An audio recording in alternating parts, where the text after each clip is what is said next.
और अगली बड़ी खबर आगरमालवा से, जहां चुनाव से पहले बीजेपी को बड़ा झटका लगा है। पूर्व विधायक संतोष जोशी ने बीजेपी से इस्तीफा दे दिया है। सुसनेर विधानसभा से निर्दलीय चुनाव लड़ने का ऐलान किया है।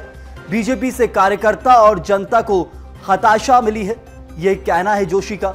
संघ के पूर्व प्रचारकों के साथ नई पार्टी बनाकर चुनाव लड़ सकते हैं, यह भी एक संभावना जताई जा रही है। तो यह बड़ी खबर, संतोष जोशी ने जहां बीजेपी से इस्तीफा दे दिया है, पूर्व विधायक रह चुके हैं और सुसनेर विधानसभा से निर्दलीय चुनाव लड़ने का ऐलान कर रहे हैं, लेकिन साथ में यह भी कहा जा रहा है कि संघ के पूर्व प्रचारकों के साथ नई पार्टी बनाकर चुनाव लड़ सकते हैं।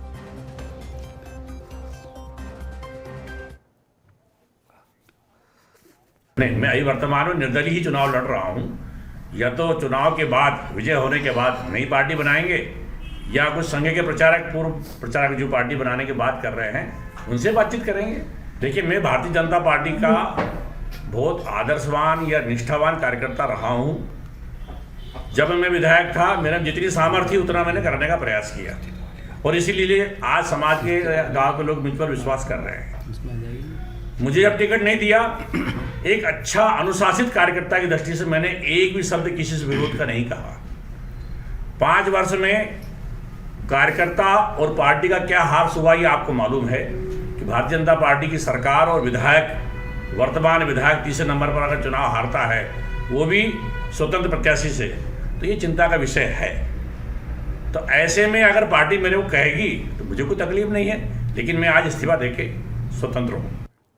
और चलिए इस पर विस्तार से जानकारी लेते इस खबर पर सीधे हमारे संवाददाता विपिन हमारे साथ बने। विपिन, ये एक बड़ी खबर है, कहा जा रहा है कि जो कहा गया है कि इस्तीफा तो दिया है, साथ में नई पार्टी बनाने का भी ऐलान है, निर्दलीय भी चुनाव लड़ सकते हैं। तो कौन सी संभावना आगे जाकर दिख रही है कि यही आगे जाकर चुनाव में देखने को मिलेगा?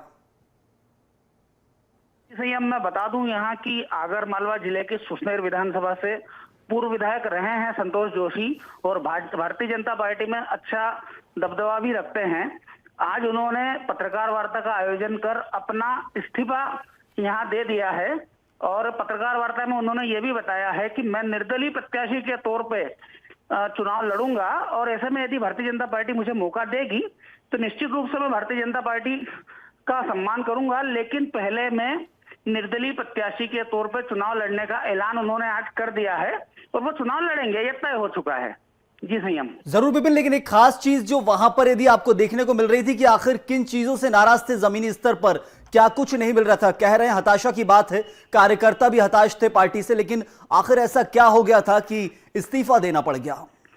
पूर्व विधायक संतोष जोशी का आरोप है कि विगत 5 वर्षों में जो भारतीय जनता पार्टी की सरकार रही है और यहाँ जो माहौल रहा है, तो अराजकता का माहौल उन्होंने यहाँ बताया है, और हताशा की बात यहाँ कही है कि कार्यकर्ताओं का इसमें शोषण हुआ है, कार्यकर्ताओं की बातों को यहाँ सुना नहीं जा रहा है, कार्यकर्ताओं और आम जनता के कार्यों को बखूबी नहीं किया गया है, जनता काफी नाराज है इस समय, और ऐसे में जनता के काम नहीं होने के कारण उनके पास कार्यकर्ताओं की डिमांड है कि आप चुनाव लड़ें तो हम आपके साथ रहेंगे। इस वजह से संतोष जोशी द्वारा निर्दलीय चुनाव लड़ने का ऐलान किया गया है। जरूर, बहुत शुक्रिया आपका इस जानकारी के लिए विपिन। तो सीधे तौर पर संतोष जोशी पूर्व विधायक जो हैं, उन्होंने इस्तीफा दे दिया है बीजेपी से और अब जाकर निर्दलीय चुनाव लड़ने की बात कर रहे हैं। लेकिन सबसे बड़ी खास चीज कि चुनाव नजदीक आ रहे हैं, तो ऐसे में दल बदल के सिलसिले चलते हैं, लेकिन पार्टी से जो नाराजगी रहती है वो भी अब निकलकर सामने आ रही है।